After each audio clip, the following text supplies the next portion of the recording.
Yeah, yeah, oh, yeah, mm, yeah,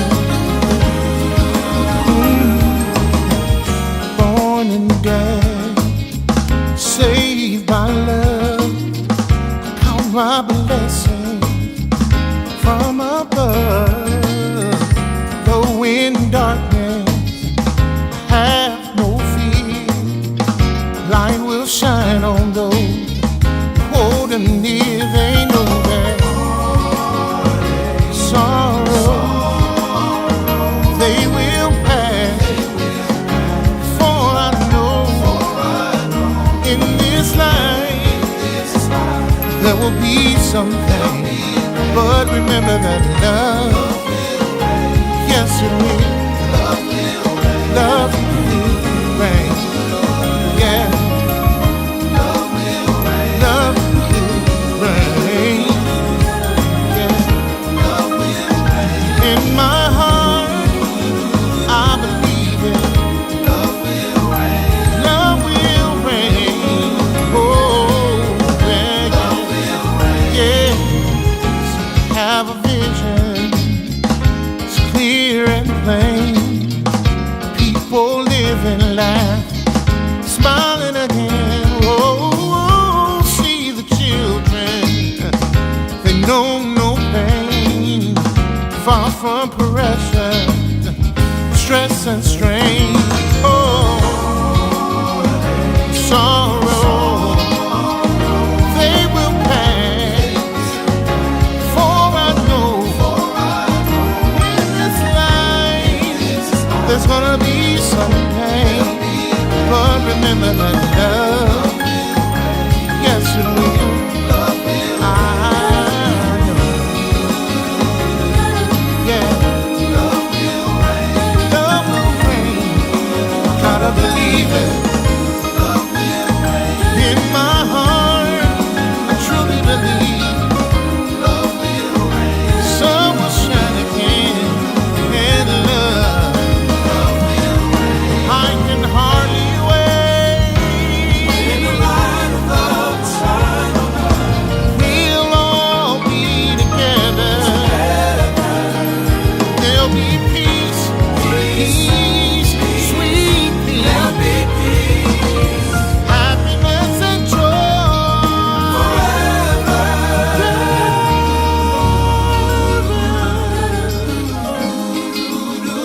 oh, yeah. One day, someday, pain will be over and love will reign.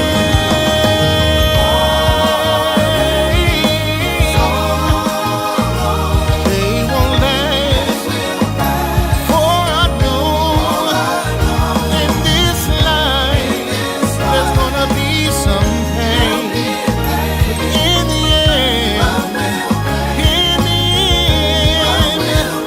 love will reign, yeah. Love will reign. Said it in His word, weeping may endure the night, but love will conquer all. Love will win the fight. So don't be discouraged, don't be dismayed. Darkest hour is just before the light. Hate will be crushed, fear will be gone, love will remain and go on and on. Though the road seems rough, my friend, we know how the journey ends. Oh, yeah. La, da, da, da. La, da, da. La, da, da. Oh, oh. La, da, da, da.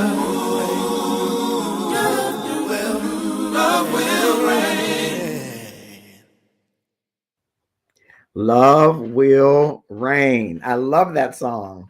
And thank you, Kier Coleman Ward, for the opportunity to feature that song each week. We do not own the rights to that, but we do have permission. And he is a phenomenal gift. And I hope that you will go and purchase that entire project, Love Will Reign. I'm Marcus Holmes, the Love Activist, and I'm grateful for those of you that have joined us here on the Love and Stuff platform, on Facebook Live, the Love and Stuff community page, the Marcus R. Holmes page here on Facebook, HR Passion Guy on YouTube events, and on Twitch TV and on Twitter tonight. Thank you so much for joining us. I hope that you will click share and tag some folks to join us. You know, we've been talking about this month of grateful and going through gratefulness all year long, but in this month of grateful, where normally people celebrate Thanksgiving, we realize there are many people who don't look forward to the holidays for various reasons. Some of them are estranged from their families. Some of their families have literally been ravished by this dreadful COVID 19.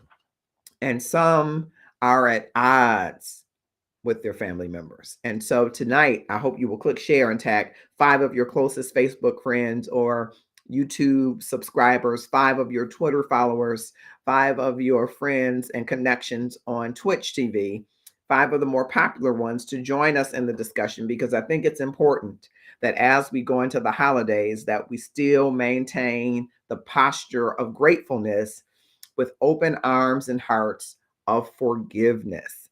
And I know forgiveness can be tough if you feel that you have been wronged, if you have been wronged by family or family members. Sometimes it's hard to go into the same home or same community center, same church, or wherever the gathering might be with someone who has done wrong to you.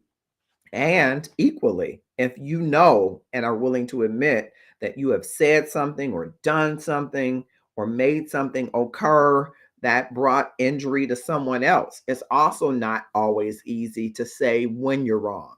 If you're that person who has been wronged or you have been wrong, give me some likes and loves in the comments across all platforms, because it would stand to reason then that we all could take the posture of humility and gratefulness, being grateful for the opportunity, not that the things in the past can be any different, but that we can craft and carve for a future in relationships to be different. I know that sounds all warm and fuzzy, and it isn't easy. I don't intend to say that it is easy, but it is something that should be front of mind, because you want to enjoy the holidays without having to avoid family. And I know sometimes for your physical and mental well-being, you do have to do that, right? There are situations and circumstances, some of them that cross legal borders, right? Cross ethical borders. Those require, I believe, the assistance of some behavioral professionals who can help you gain ground on mental health. On this side of that, though, there are times that we've said ill things to family members or done them wrong, or said something untoward to a spouse, something about the food. You know, we made that joke that didn't land well with the person who cooked the dish, right? All types of things that have occurred for which, for whatever reasons, people tend to hold on to those things, right? People can say, I remember it was 1982 when you did this, right? It was 2001 when you said this, and I just haven't ever been able to get over it. And you understand, I am sure, that the biggest amount of injury that happens is to you when you hold on to something that someone else has done. And when you've done something to someone else, you hold yourself locked in from getting the forgiveness that you need as well, because you need forgiveness from that individual and you need forgiveness from above. So those of you that are joining, I hope that you will click share. Kimberly Ruffin Johnson, thank you so much. Hope your family and everybody's well. Licia Burke Anderson, and all of you that are joining, whether you're on the Love and Stuff community page, Marcus R. Holmes page, or you're on Twitch TV or YouTube events or Twitter.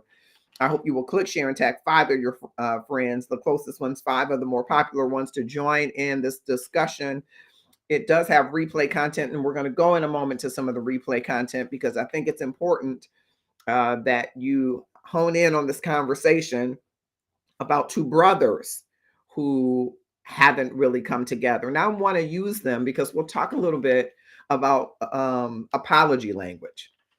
We should learn the apology language of those that we're connected to so that we can begin to till the ground, begin to lay the foundation for forgiveness, which may be a journey for some people. Some people, your apology, you're saying I'm sorry, for some is not going to cut it. It's not going to cut the mustard, right? And so you need to understand that individual as you're going into the holidays in the same space. It may not be the time that you have the conversation, but you can lay groundwork, learning their apology language, understanding their apology language, and bringing that forward into the holiday so that there is peace, joy, and goodwill to men, right? And that there are no turkey legs flying or chitlins being hurled. I don't know about your table, but there will be chitlins and they will not be hurled. Mac and cheese, we don't want somebody turning over the table, right? You want to learn a little bit about apology language, and you may already know the person's apology language when you start to hear some of these things and say, oh, that's so and so. Well, it's helpful to know if you've been saying to somebody, I'm sorry, and they're really looking for you to make it right, make them whole, then I'm sorry doesn't cut the mustard. It's important that we learn how others accept our apology and be able to position ourselves in humility so that we can accept the apologies that others are offering to us. And so I'm going to share from this replay content a story of two brothers who fell out after their father's passing, and how important it is to those of us who have lost siblings. I myself have lost three siblings. I have one sibling remaining. Both parents are gone. One of my best friends in the world gone.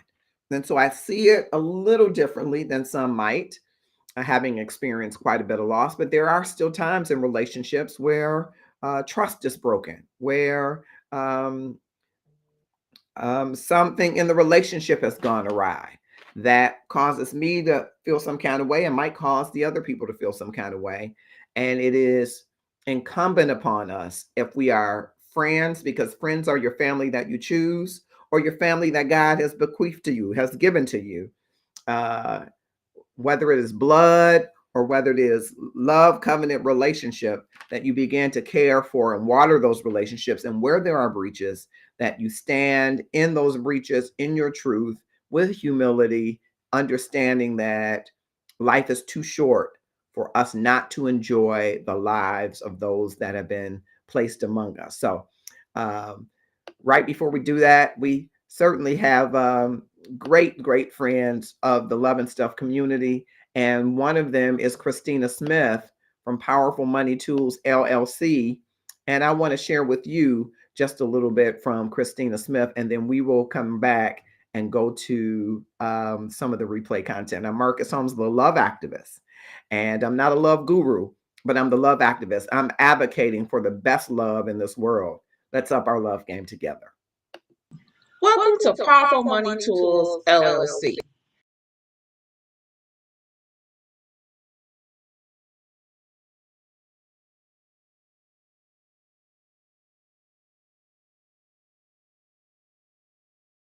At Powerful Money Tools, we are here to prepare for your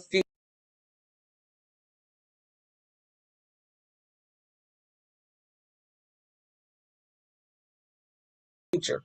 We want to talk about financial freedom.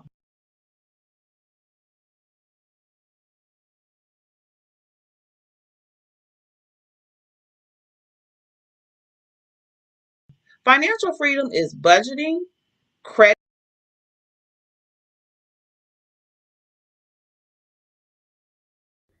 All right, we're having some challenges with that commercial from Christina, but she is Christina, the money coach, and she is Powerful Tools, Money Tools LLC here on Facebook and on Instagram and on YouTube events. And she is Christina Smith on Facebook. You want to connect with her as you're going toward the close of your year. Not only do we want you to get your relationships right, we want you to get your relationship with money right. Look Christina up, and thank you, Christina, for being a valued partner of the Love and Stuff community. I'm so excited to have you here, and I hope that you will click share and tag a few folks to join us as we go into some of the replay content. Hopefully, we will not have some more technical challenges, but we will power through it. Thanks for being with us. I hope you will click share.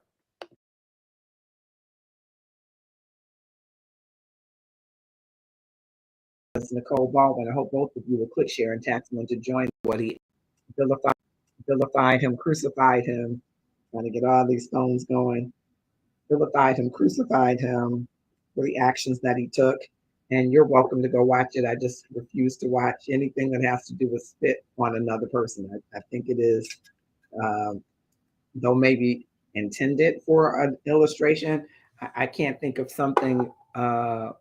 I can't think of something more disrespectful. I'm not working well with this holder than that. But I didn't watch it in all fairness. But I'm not sure that I would have walked away feeling very affirmed. And so, yeah, having such a time with this one. Okay. And so I don't know about you, but I know that I've made gargantuan mistakes in life, and I have needed forgiveness for those mistakes. And so I wanted to bring this topic forward from the inbox, pull one of the stories from the inbox, situations from the inbox, and also incorporate a great reading that I want to encourage you to read if you are seeking forgiveness or you need to be forgiving someone, or even if that someone is yourself, you might determine that this is a good read for you. All right, trying to get all of my cameras and things together. Okay. Here is the topic from the inbox, and I think I have it pinned everywhere but YouTube at this moment. Looks like it's double. Oh, it's pinned. Okay. I don't see the YouTube pin. Okay. I was the primary caregiver and power of attorney for my dad, he says. Me and wife did all the caregiving. My brother, who lives in the same state, made infrequent visits, he says. I knew my father's financial situation because I took care of his affairs. When he died, my brother indicated that he only wanted certain personal items and a vintage car that my dad owned. I had him put that in writing.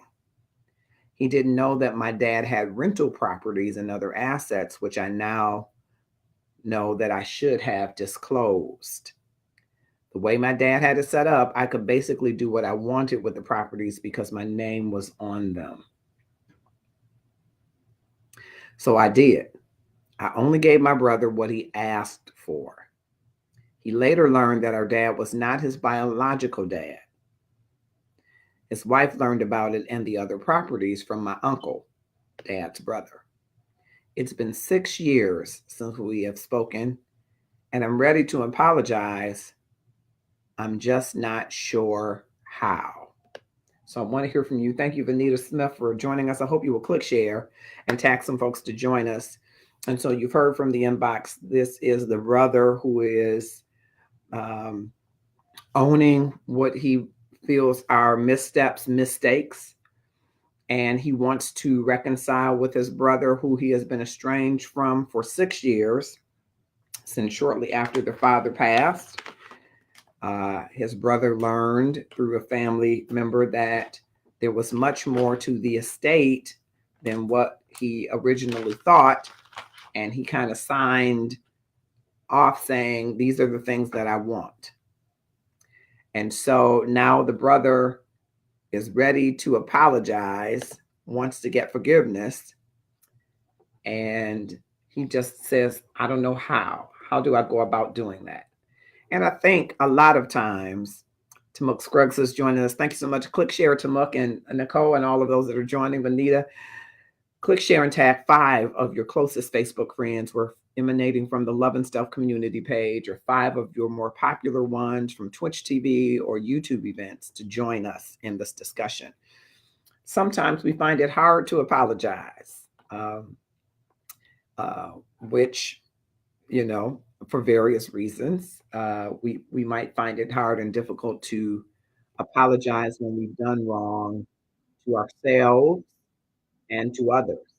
And so I love it. Timuk says, just man up, apologize and cut them checks, add this name to them deeds so he can get residual income too. All right. So that, of course, was one of the questions that I was curious about. Timuk, I wanted to know, what have you done? What's the disposition of those assets? And a number of those assets have appreciated significantly, and they are still in this brother's possession. So um, I think that certainly a conversation should be had. And I wanted to just encourage you, if you are on the outs with a family member, especially friend, anyone that you love, I want to strongly encourage you, especially in the world and times in which we live. You've heard this before, probably. Tomorrow is not promised, neither is today, really. But I would suggest, because time is of the essence, that if there are relationships that are of value to you, that you consider reconciling.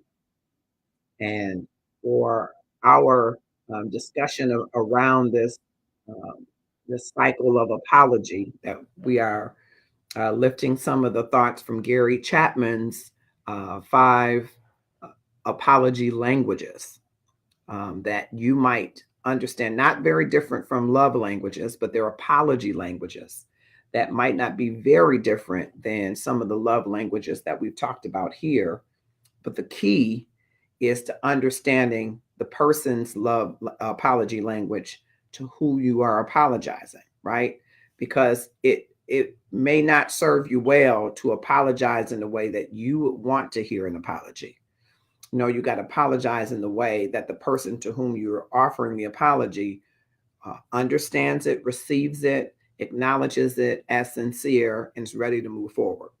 So, really, this forgiveness that you're seeking or giving is really lifting the penalty from the offender with the ultimate intent of reconciling the relationship. Now, we know that's not always possible and that's not always the desire, but the ultimate is, because whatever it is, betrayal or um, infidelity, which it might be a form of betrayal, violence, or whatever it is, creates this barrier between the two of you, right?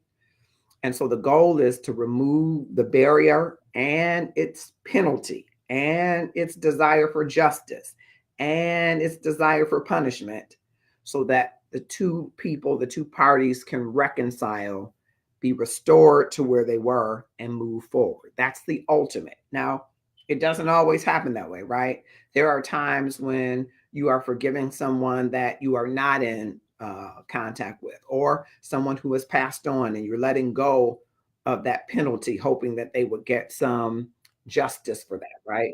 You end up letting that go because that's not something that you can do. Or the person doesn't offer an apology. And we might talk a little bit about that and what you might consider doing when someone doesn't offer the apology, or when it is you that you need to forgive you for something that you've done or allowed into your life. Okay. But it's important that you understand the apology languages. And so when you're going to approach someone, and we're talking about 6 years, 6 years could be a lifetime to some, and it could be the blink of an eye to someone else. But when you are upset with someone, when you're harboring that anger for that length of time, 6 years is dog years. No flight to any pet lovers here. 6 years is multiplied. That time is, you're just seething in. If you haven't come to some reconciliation, come to some resolve with it, come to some inner peace, you're just seething in something for all of these years, days, and months. It's like marking the days on a calendar in a prison and waiting to be released when you have the key, right? So it's important that you pursue this forgiveness. And Gary Chapman has an interesting book that talks about apology languages that I want to share a little bit with you, that I think might be helpful as we go more into the topic and as you chime in more. Thank you, Vicki Johnson Williams. I hope you will click share and tag someone to join us. Thank you for coming. So the first one is expressing regret. Now, not everybody has the same ones, right? But it's expressing regret, saying, I'm sorry.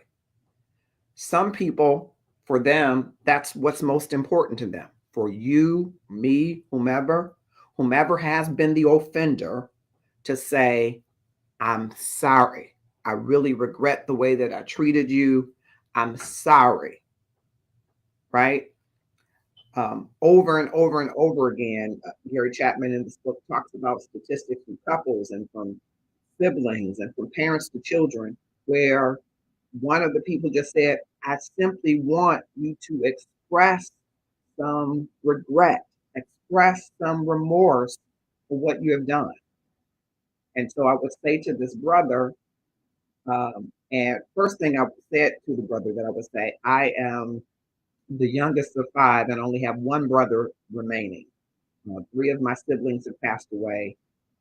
Both of my parents, best friend. I've experienced quite a bit of personal loss. And so I'm always, my default when people are at odds is what I wouldn't give to be able to hug my sisters again, to be able to hear my brother say, you big head, or tease me, or say, get your act together, because he was tough on me. What I wouldn't give to be able to do that. And so I don't think that there's anything that should really separate you. And we're imperfect people. We get upset, we get angry, we make mistakes, we say things out of turn to people that we love. Those are the ones that we can hurt the most, right? But I think we should be about the business, even if you're not a Christian, you should be about the business of reconciliation, because an ought, an offense, only puts a barrier between you and the person that you love. If the relationship is one that you value, and from our inbox, this brother values his brother, though he hasn't expressed that to him in these 6 years, it is worth humbling yourself and number one, saying, expressing regret. I'm sorry. I'm so sorry that I did it.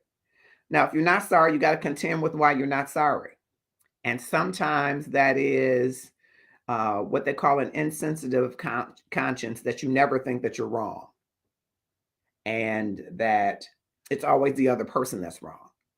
You got to check that and come to some reality around whether or not there is some counseling, some talking to that needs to happen so that you can own your stuff. Own your stuff is the word I will use. And say, I'm sorry. That's an apology language for some, and it's an important component for some. And if they don't hear remorse and regret, if they don't hear I'm sorry, for some people hearing those two words, I'm sorry, if they don't hear those words, they don't feel that there's been an apology. And you have to acknowledge that for people that is important too. You can't say, well, for me, all I need you to do is this. You are using the language of the other person. What is their apology language? And you might ask to learn that to see if it is expressing regret. I did this. What would you have me say? And then I just want you to say, I'm sorry. That's number one of the 5 apology languages. So I would say to this brother, it might take some humbling for you to get to the point, because you're right. Your brother did sign off on giving up his rights to some degree. He might challenge that with a savvy lawyer, but he gave up his rights and said, hey, I don't, all I want is this vintage car and some of his personal effects. But he wasn't aware that there were a lot more assets, right? So you did, and some would say you swindled him. You gave him the okie doke, right? And so you have to be willing to say, okay, I am sorry. I express regret. Okay. The second one, I don't think I have a number 2 there, but it is number 2. I was wrong.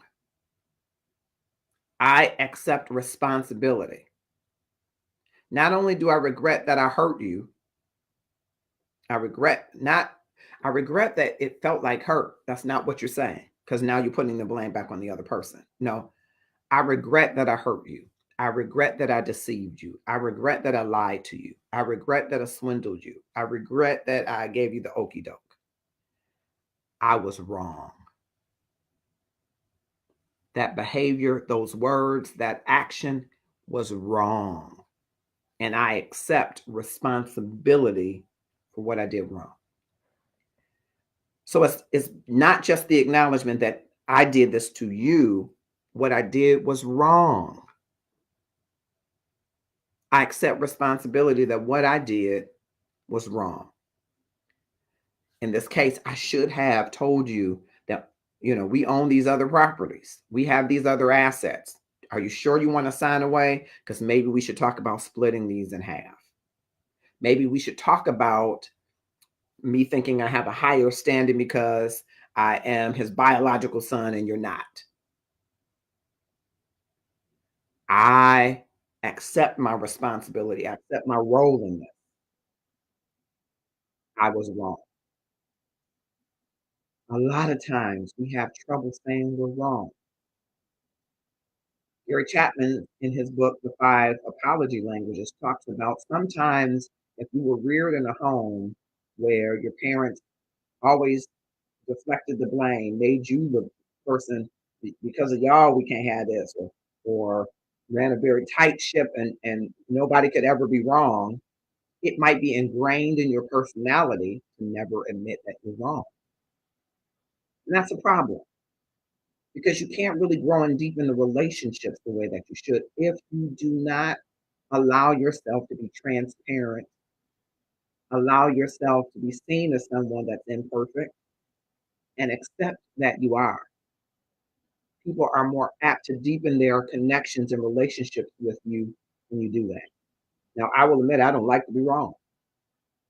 And maybe in part, I won't trace everything back to a parent or so, but my dad was an Army guy. So maybe some of that rigidness rubbed off on me. And so I have to be careful to say, okay, am I really wrong in the situation? Because you have to be able to acknowledge that you are wrong and accept responsibility. For some people, that's their apology language. And once they hear that, they're ready to move forward towards forgiveness because they need for you to accept your responsibility in the injury that happened to them. And that's fair if you are wrong. And if you don't think that you're wrong, ask yourself, am I wrong? Ask somebody else, am I wrong? Did I do the wrong thing? So that you make sure that you're willing to accept responsibility. The third apology language is making restitution.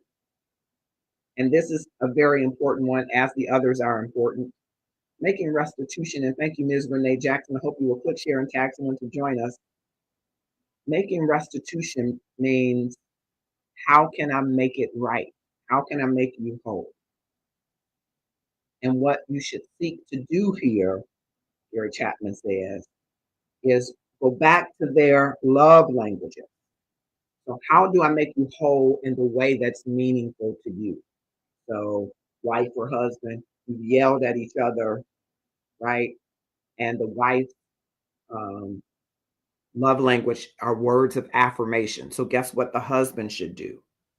As he is going to express regret and say, I'm sorry, as he's going to accept responsibility, I was wrong for yelling at you, and I'm so sorry that hurt you. He says, what can I do to make it better? You're a wonderful wife. You're a beautiful wife. All of those words of affirmations are what he's going to do. So words of affirmation, right, from the love languages, right? If the love languages are acts of service, then when you've wronged someone, you're going to take out the trash, right? You're going to do that chore that nobody wants to do. You're going to get that cup of coffee that she likes just so the certain way she likes it every morning. You're going to do an act of service for the person who says restitution, okay? Or you're going to do gifts. Some people like flowers. Some people like chocolate. Or some people like some new cologne. You're going to use the love language that the person recognizes when you are making restitution. Okay. Some people like quality time. You're going to sit down and talk through what you did and spend time with them and listen to them. Turn off your phones and TVs and devices and just give them undivided attention for 40 minutes, an hour. You're going to give them quality time when you're going through these apology languages, when you're making restitution, right? And then mine favorite is physical touch. Some people like to be touched, hugged, kissed, embraced, patted on the shoulder, head rubbed, kissed on the neck. Whatever that person's love language, when you're seeking to make restitution, include their love language in the way that they like to receive love in that restitution. But you may have to go beyond that. You may have to do actual monetary restitution, right? You may have to do some other way that makes them whole. But make sure that if their apology language is restitution, that you go an additional step to find out what their love language, how do they like to receive? So I would say to this brother, from what you remember of your brother, it's been 6 years. What's his love language? Does he want your time? Did he seem to enjoy spending time with you? Did he want gifts? Find out his love language when you ask the question, how can I make it right? Vicki Johnson Williams says, could it be guilt that is haunting, or could it be that he has reasoned out or felt justified because they were caregivers? With that passing judgment on the other from frequent visits, just thinking on scenarios, it's always best to recognize and try to make it right. Yes, I think then maybe Vicki, he thought, well, I've been the primary caregiver, and he didn't, don't ask, don't tell. He didn't ask about the affair. So, my dad's business. And so I think it's more than that, because once the brother found out, his wife learning of various pieces of the puzzle, of course, the brother became estranged and felt that he had been duped. So I think there might be guilt around it, but he certainly wants to reconnect to his brother. Okay. The fourth one is, I'm sorry, I think I did that one already. 1, 2, 3. The fourth one is planned change. The big one. When you say to someone, I'm sorry, I regret that I hurt you. I know that those words that I said to you hurt you. Not, well, if you hadn't come home in such a pissy mood, I wouldn't have said those words to you. Now you're deflecting and putting the responsibility that you couldn't help but react the way that you reacted. No, I'm sorry for what I did. I was wrong. What I did was wrong.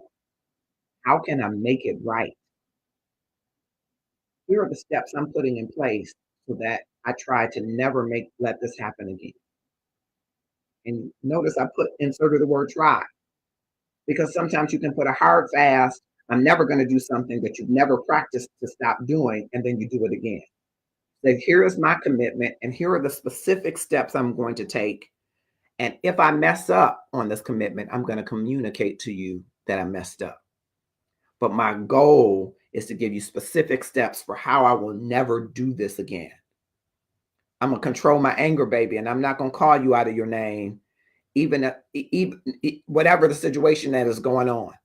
I'm going to walk away, and that's going to be my sign to you, baby. I'm working on it.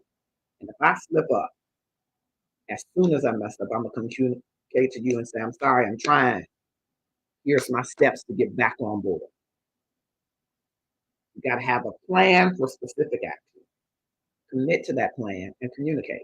Now, for some, just that step is enough to bring them to the place where they're ready to do forgiveness. But it'd be wise to walk through all of these apology languages in the event you're not familiar with the person's apology language, and make sure that you're hitting that language. You want to make sure you have a plan. You know what? I come home late every Friday, and I know I don't, spend time with the kids, and I come in and I'm just I grab a beer and just plop down in front of the TV. I know that's disrespecting you because you're with the kids all the time and it's not giving you a chance to go and hang out with the girls. And I'm committing that I'm going to change that. And next week, I'm going to start doing this specific thing.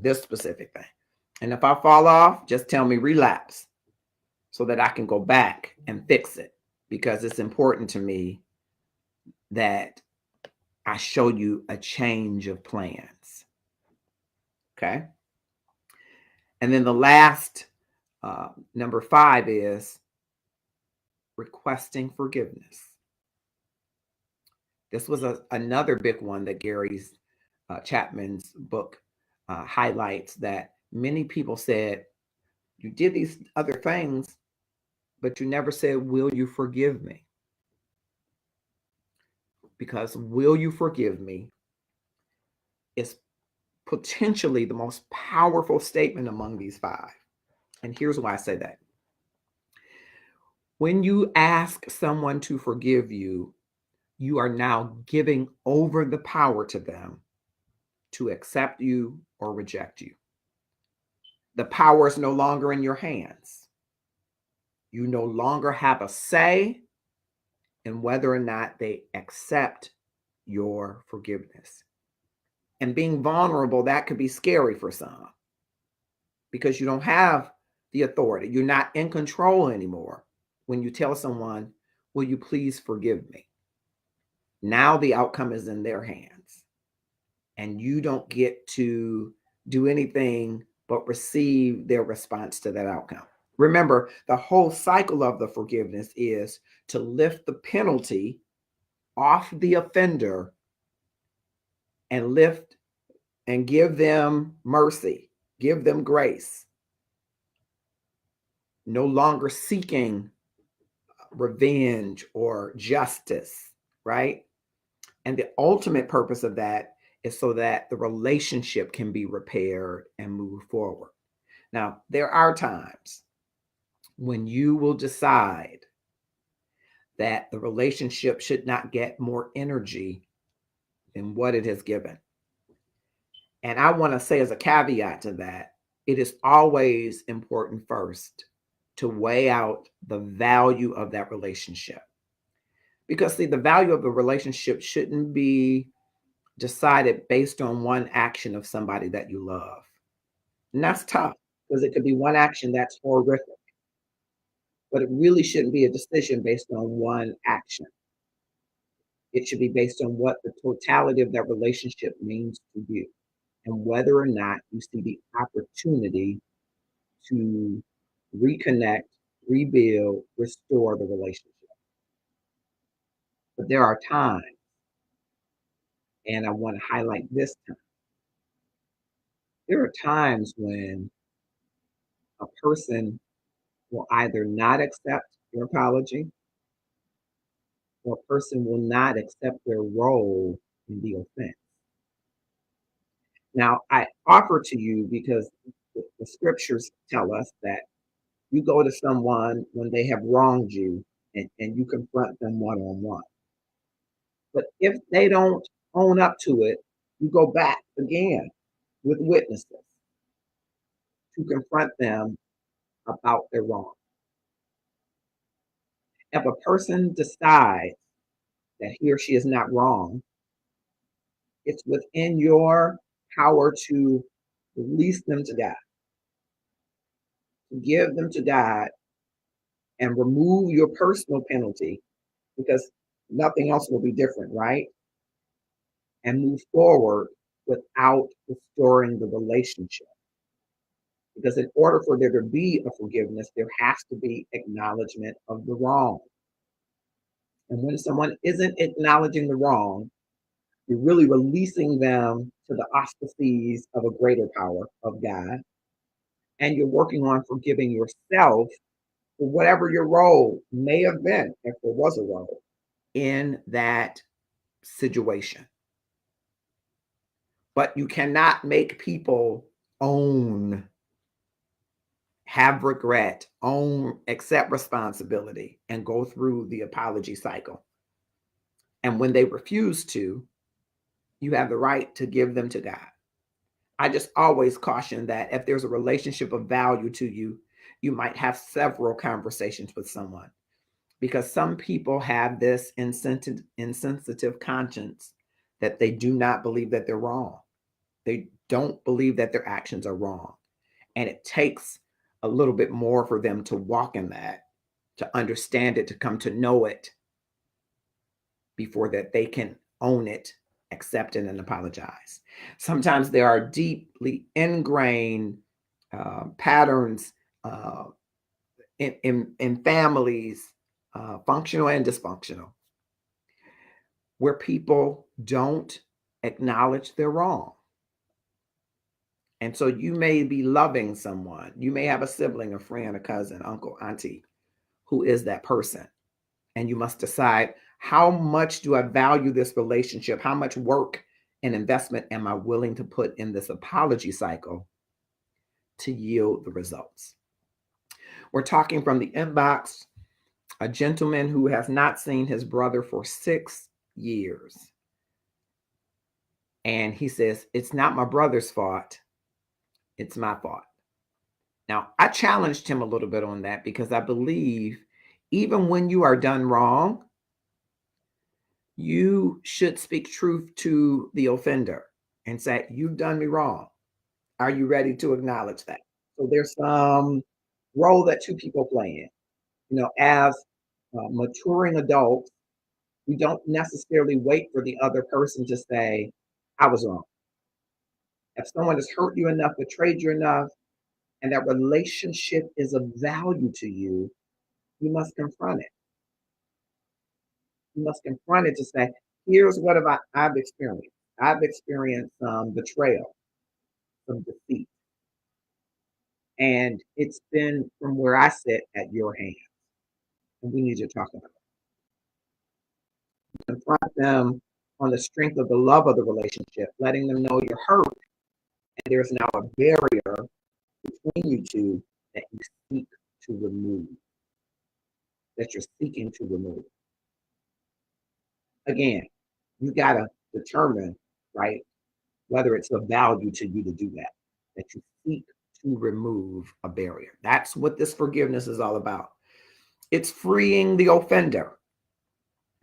It's getting them from under the penalty, getting them under the pursuit of justice, and saying, I value our relationship, and so I want to release you from the penalty of, so that we can move forward. And then the offender, as we said, has some roles to walk through, right? To ensure that he or she, in this case, he, is walking down the path that leads to forgiveness. I want to talk for just a minute about this thought that there are people that you're going to release to God. And it's not like, sick them, God, get them. No.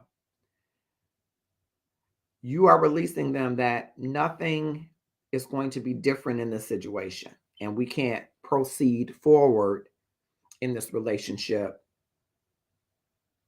We can't proceed forward in this relationship because you won't acknowledge your role. And I'm determined not to give energy to this relationship where you will not acknowledge what you have done. And sometimes they will go along their merry way, and you will not feel vindicated. You will feel they got over on you. And I want to submit that in that situation, there beneath the layers is potentially an implosion that could happen, an explosion on the inside. Because when you don't forgive yourself, because we put this thought on ourselves, if I weren't, you fill in your phrase, smart enough, beautiful enough, if I were thinner, we put all of these things from our esteem in the equation that maybe aren't so healthy, that it creates a barrier, not between you and the offender, but between your ideal self, who you are to become, and your real self, who you are. And our business is about making small that gap. We are about becoming more of who we are to become and less of who we are, right? And so there's this disequilibrium when you don't have that inner peace and that forgiveness for yourself for participating in something or for participating in the vitriol. Someone did something wrong to you and you cussed them out. Like, I should have cussed them out and hit it with my shoe, right? But that was wrong behavior, right? Or someone pushed you and you shoved them back. Or someone hit you and you bust them over the head with a bottle. I was just defending myself, right? Ask yourself in the situation, what are the steps? What are the behaviors that you evidenced or demonstrated? What are the steps that you took that you know were wrong? Are you willing to apologize? And are you willing to say to self, I acted in a way that I regret. I didn't represent who I'm trying to become. And I was wrong. Yeah, he deceived me, but I was wrong not to talk to him for 6 years. And I regret it. And what can I do, if anything, to make it better? I can set healthy boundaries and say, when someone breaches the contract of trust, when someone breaches the contract and violates our relationship, I'm going to speak up and stand in the truth of it and confront it in a way that will be constructive to help them to come to that realization that they've done wrong against me. And I'm going to say it in their language so that they understand it, so that they get it. And then I'll be able to forgive myself for the role and watch that widened gap between your self that you want to become, your ideal self, and your actual self. Watch it narrow. And that's where the peace is. When you are being and actively living out who you are to become, the God nature that God has created you, the love nature that He's created you in, and you're pursuing that, you close this gap of I call it dis-ease, the opposite of peace, the opposite of equilibrium. When all things are in balance, you are in the pursuit of becoming, you are fading into who you're becoming and fading away from who you are being, becoming better and better and better and best.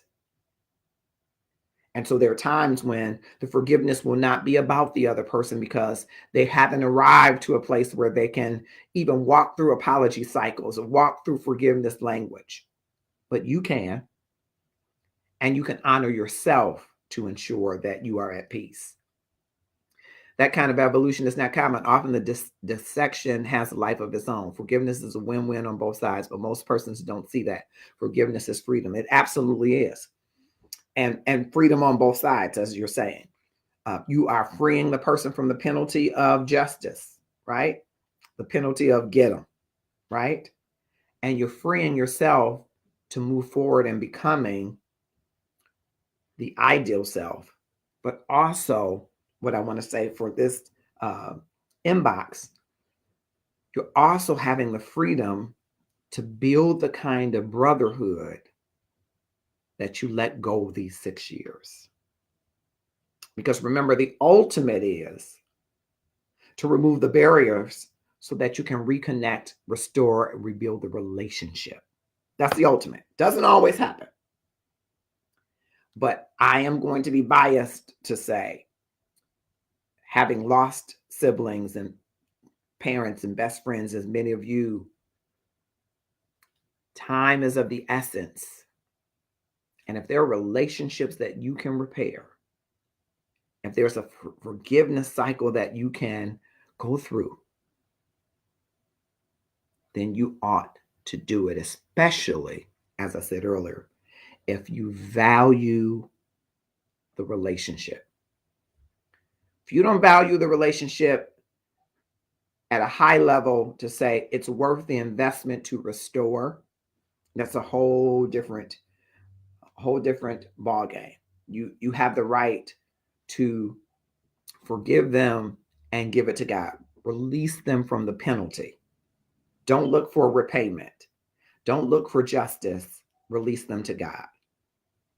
Because forgiveness and trust, two different things, right? Forgiveness could come today. Trust is going to come as they're walking through these apology agreements, right?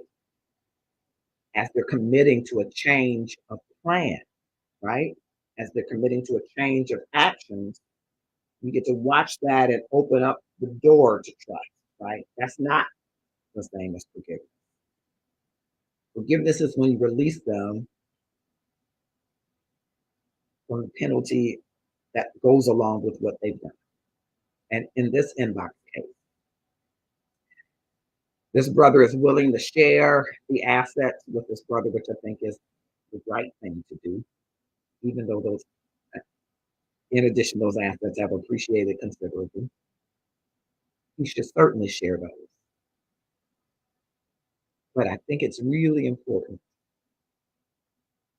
when you are talking about relationships that you value to work to the extent that you can to restore them. It's one thing to say, I'm sorry, and not accept ownership. It's one thing to say, I'm sorry, and accept ownership, but not make restitution. We're going to make restitution, but I'm not going to request forgiveness. These things mean different things to different people. They mean different things to different people, right? But very important that you understand the apology language of the person who you have offended. In this case, the brother. Is it more important to him that you make restitution? Because it might be. And nothing else will satisfy. That's why if you don't know the apology language of the person to whom you're offering the apology, go through all of them. Go through expressing regret, accepting responsibility, making restitution, planning your change with specific actions, right? And then asking for forgiveness. Make sure you cover them all, because one may resonate with the brother or whomever more than any of the others. And that is so key and critical, because often we're apologizing to people the way that we would want them to apologize to us. But how you need to be apologized to doesn't do it for me. Some people are good at, I'm sorry, and they sense that you have a heartfelt, I'm sorry. And for some people, I'm sorry won't do, because it doesn't tell me that you're planning to have a change of behavior. And I need you to articulate what your plans are to change the behavior. And some people say that sorry is good, but you have injured me, and there should be some financial restitution. There has to be some emotional restitution for some people. Learn their language, and then in restitution, use their love language to effectuate the restitution.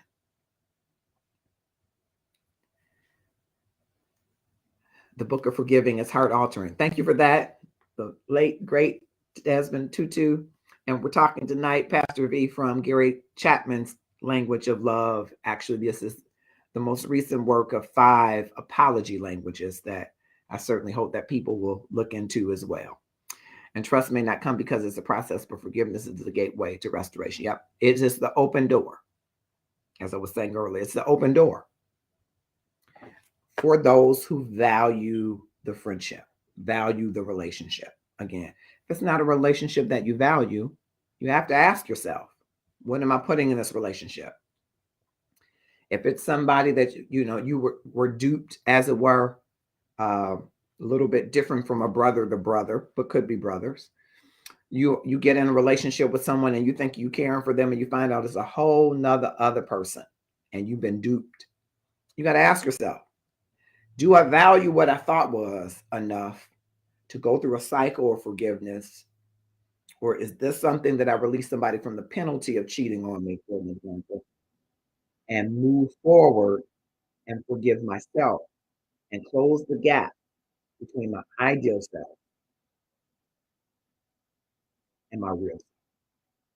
Because that's the greater work, where you don't have really personal capital in the relationship. Forgiveness is lifting the penalty for personal capital. Ultimately, it's for reconciliation, it's for restoration. And there are times that you will not have the opportunity to effectuate that restoration. There are times that that matter. Yeah, yes. And we were saying earlier, the forgiveness is the choice. And that's why people have so hard a time saying, will you forgive me? Because will you forgive me puts it in the hands of the injured, and it's no longer in the hands of the offender. And that's giving up a lot of power, because it's powerful. It's a choice for the person to say, yes, I do forgive you, or no, I don't. And it's hard to give up that kind of power, especially when we've been wronged. When we've wronged someone else, we don't want to give up the power to see how the scales balance out. Isn't that something? We still want to be in power even though we've wronged someone else. So it's hard for us to say, will you forgive me? To say, I said I'm sorry. Have you ever heard that before?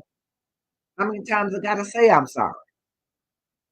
What the person really is telling you is not how many times do I have to say I'm sorry. Ask me for forgiveness. Show me that there is a change of thought on this. Show me that there is some contrition. Show me that you value me enough to humble yourself and say, will you forgive me? So when you hear someone saying over and over and over again, I said I'm sorry, how many times I got to say it? It ought to be a little flag to you to say, It ought to be like that little hair standing on the back of your neck and say,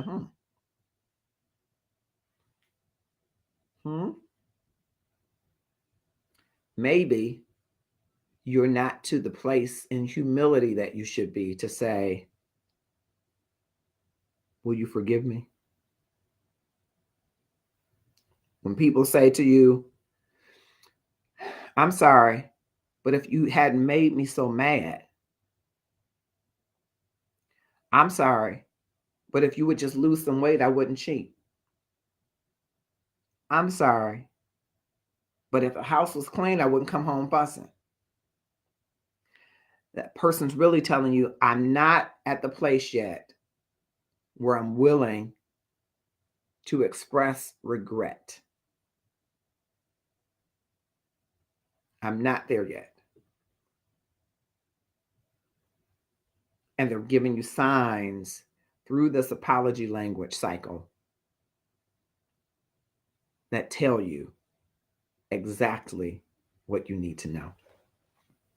It's 9:23 and I'm excited that you've come. I hope that from our inbox that this brother will follow this apology cycle, this forgiveness cycle for his brother. And like him, I want to encourage you, where you have relationships that are of value to you, which I'm saying is the first indicator. You have relationships that are of value to you. The ultimate, when there has been a breach in that relationship, is to restore it. When there's been a breach, it's a barrier between the two of you. Husband, wife, boo, bae, uncle, auntie, cousin, them, father, mother, children, father, children, mother, there's a wedge, there's a barrier. And then so forgiveness says, I'm going to lift the barrier and its penalty and its pursuit of justice so that we can restore the relationship, so that we can reconnect the relationship. And on a personal level, intimate level, you often have to go down a path to forgive yourself.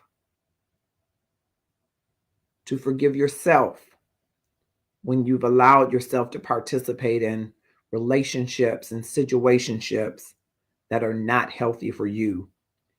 Because when you do, it creates a wedge between you, your real self, and your ideal self. And your goal is to have those two in sync and walk together. So I encourage you with Gary Chapman's book. I'm going to share one of the letters that you could write in your self-apology. And of course, the book is available on Amazon. You fill in the blank, you say, I want to tell you that I did wrong, and I'm sorry. I mean, really wrong. I want to tell you how bad I feel about it and how much I regret what I did. I want to tell you that I've learned my lesson. Whatever the lesson. I want to give myself the freedom to be happy again. And self, I want to ask you to forgive me and to help me make the most of my life in the future. And then you respond to yourself and say, self, because I believe your apology is sincere, I choose to forgive you. I think it's a beautiful self-apology. And you can get the book. It's available on Amazon in paperback and ebook. And we'll be talking more about this apology language along with the love languages. I'm just excited for the opportunity in this year to see people reconnected to those that they love. Hey, if you value a relationship, you invest your time, your energy, your money, your presence. When something goes awry, assess the value of that relationship. Remove the penalty and barriers and forgive. And forgive. I wanted to share that content, and I'm looking at the comments and thank all of you for coming because we're going into the holiday season. And sometimes for some people, and maybe a lot of people, we go into the holiday season with trepidation about being with our families and around those relationships where there have been situations and where we have been wrong and where we have been wronged, right? And I want you not to use the holiday as a way to crash down the table, right? Earlier I said, I don't want you hurling chitlins. There are going to be chitlins on my table. I don't want turkey legs being thrown. But I do want you to take some of the gems from this to be able to think about the other person's apology language if you are the person that's done wrong. Now, there's some work that you have to do, right? If you've done wrong, you got to first admit that you've done wrong, right? And we talked about those 5 things. I'm going to say them really quickly in case you joined us later. Expressing regret, saying I'm sorry, right? Accepting responsibility, saying I'm wrong. Okay. Making restitution. How can I make it right? Okay. Genuinely repenting with a plan of action for which you will commit to and communicate, and requesting forgiveness.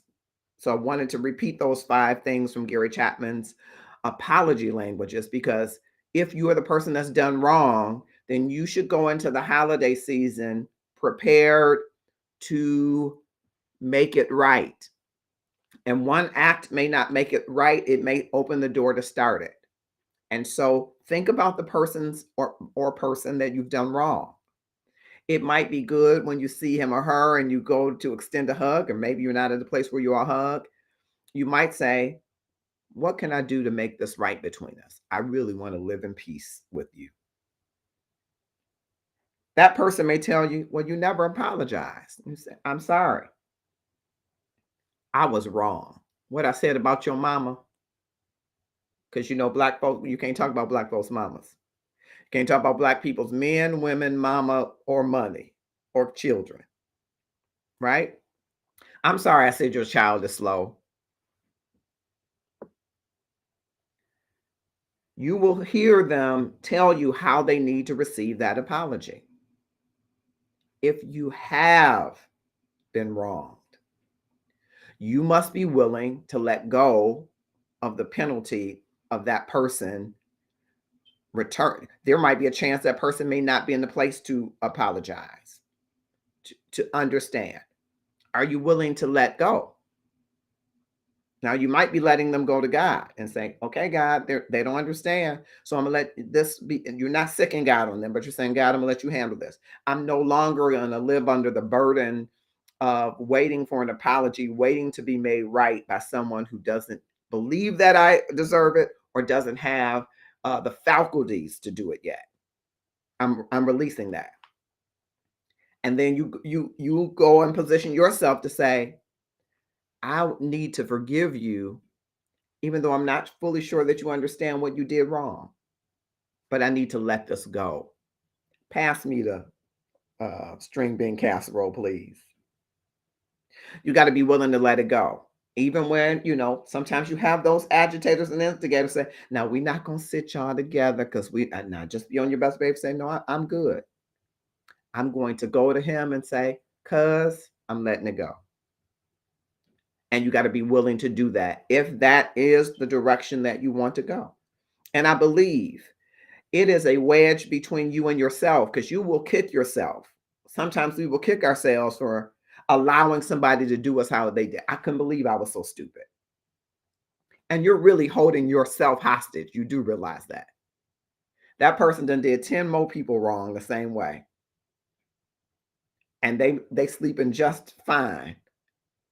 And you wake up in night sweats, kicking yourself because I let my cousin borrow my car and he crashed it. I'm making that story up. I didn't let a cousin borrow the car, but you get what I'm saying. Holding on to it. How stupid could I be for falling for this man? And how stupid could I be for having his kids? Wait. Release yourself so that you will have closed the gap from your self to the self you are becoming, because you're becoming a more forgiving, a more loving, a more peaceful, a more at ease instead of dis-ease human being. You got to let it go. Now, I don't say let it rip at the dinner. I just want all you Mickey Fickies to know that I'm forgiving y'all, though y'all ain't sugar, honey, ice, and tea. No, don't let it rip. I seen you. I know what you about. And I ain't like it. Don't let it rip. Let it go. Work on yourself to let it go. Because holding it isn't changing the heart of the other person. Holding it is keeping your heart from loving as freely as you've been designed to love. Let it go. I shrug my shoulders because I want you to give it that kind of let it go. But I understand, my friends, it's not so easy all the time. And you know why, in part, it's not so easy? Because you've held on to it so long. It hurts. And you might think it hurts the same today that it hurt 13 years ago. And if that is the truth, if that's your reality, what did it serve you to hold on to it with that intensity for 13 years? It certainly didn't lighten the load. Time didn't make it better because you got a tight grip on it. I'm going to hold on to this because we're hoping for a different outcome than the one that has happened. Let it go. and have peace in this month of grateful. Now, for those of you that may not be able to gather with your family this year, as we have done for the last 2 years, we will again on Thanksgiving Day next week from noon to 8 p.m. Eastern Standard Time. We will have a Zoom room, a feast open. And members of the Love and Stuff community have already begun to volunteer to sponsor an hour to share with those of you who may not have summoned that courage to have dinner with family yet, or for various reasons, you're still not gathering because of social distancing and other reasons, or your family has been ravished by this disease and it's just not the same anymore. Many people have lost entire families, whatever it is, or you just want some extra company. You can stop through. We will be live on Love and Stuff and live in Zoom, and the information will be shared throughout so that you can be a part of our Love and Stuff community family. You are, and enjoy the feast that we will share. Some will share fun and laughter, and some will share scriptures, I'm sure. Some will share some tips about your mental health, excuse me. Some will share maybe even a recipe of what's going to be on their table. But it is all shared in love, because we want you to know during the holidays that you're not alone and that you can have peace and joy and be grateful as you find the courage and the humility needed to walk in forgiveness. Walking in forgiveness is not easy. I would not tell you that it is, but it's necessary. It's necessary for you to be able to up your love game. If in your love game, you're trying to love the quintessential love, the creator that is God, God is love, you're going to have to get your forgiveness game on too. And you're going to have to forgive yourself when you don't live up to that. And when you don't live up to being the best self in loving yourself. You're going to have to forgive yourself, my friend, for the ways that you've neglected to love yourself this year. You need to let it go. You fell off your path. That's okay. Get back on. Whatever you did to yourself or allowed to be done or think that you've allowed to be done, let it go and forgive yourself and grow forward from it so that you can then forgive others and love them better and be able to enjoy those relationships. I'm so grateful as the facilitator of the Love and Stuff community to be here with you this evening.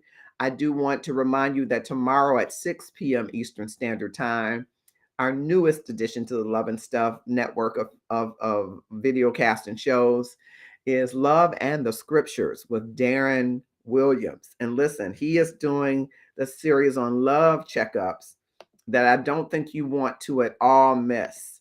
Darren has been doing an excellent job, and I'm so pleased and proud of the work that he's doing. And I just want to share a little bit with you from Darren.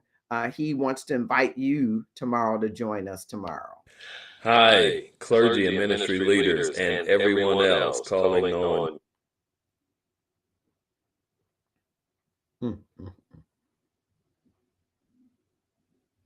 you to join me in closing out our discussion on the love checkup for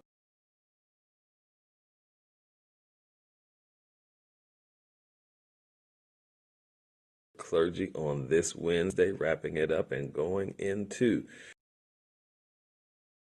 new discussions on thankfulness. Hope to see you Wednesday, 6 o'clock p.m. Eastern Standard Time on the Love and Stuff platform, Facebook Live and Instagram Live. See you there.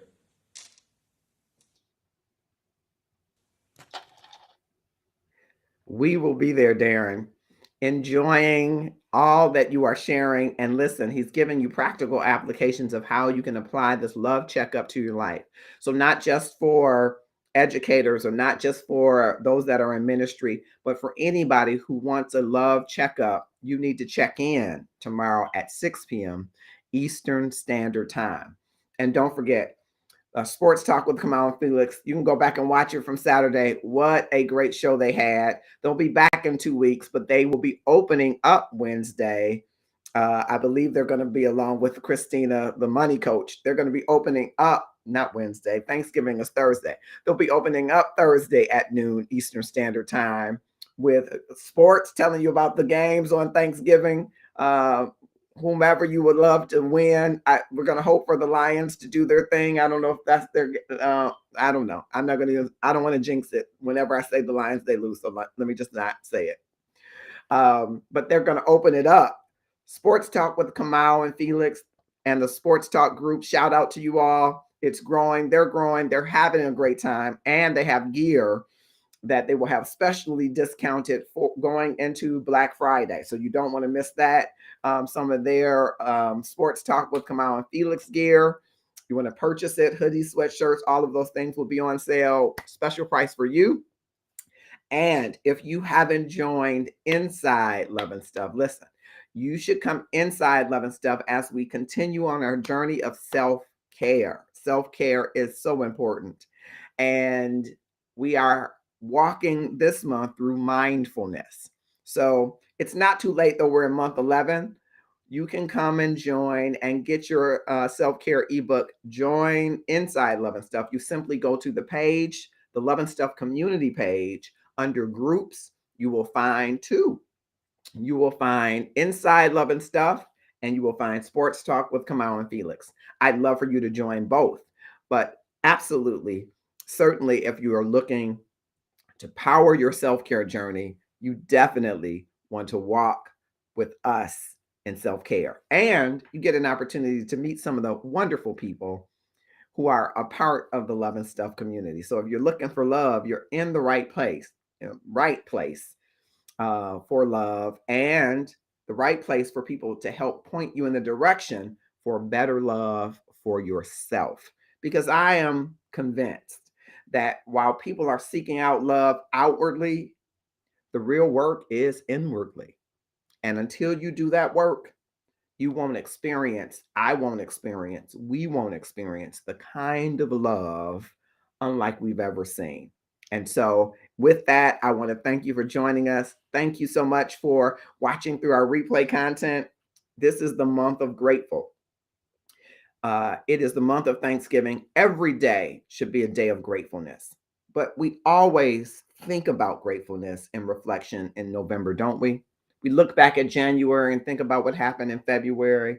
Look at March and April and May. Think about the job loss or the house gain or the spouse loss or the spouse gain or the births. We think about the summer months, June, July, and August, and the great times we had and the times we didn't, and the money we spent that we shouldn't have, right? In September and October, we start to come back in a little bit more reflective, and then Thanksgiving comes and we say, I should be thankful. Well, I believe you should be thankful and grateful all year long. But this is the month of grateful. It's a month in which we should be mindful about all of the blessings and take inventory of all of the things that we have left. I'm sure that in 2022, you could enumerate your losses. You could share the things that brought you deep pain, that brought you deep trouble. And you should count the blessings and the lessons that you learn from those as part of your gratefulness. But there's a whole treasure trove of gratefulness that you've experienced all year. Why don't you take that into this time of community with family and forgive somebody, including yourself? I'm Marcus Holmes. This is Love and Stuff. And I hope that you will join our community by clicking follow now. It's a magnificent, magnificent community. And I'm honored to be the facilitator. I'm the love activist because I'm advocating for you to have the best love that you've ever had. And it starts with God and you. Have a grateful evening. See you soon.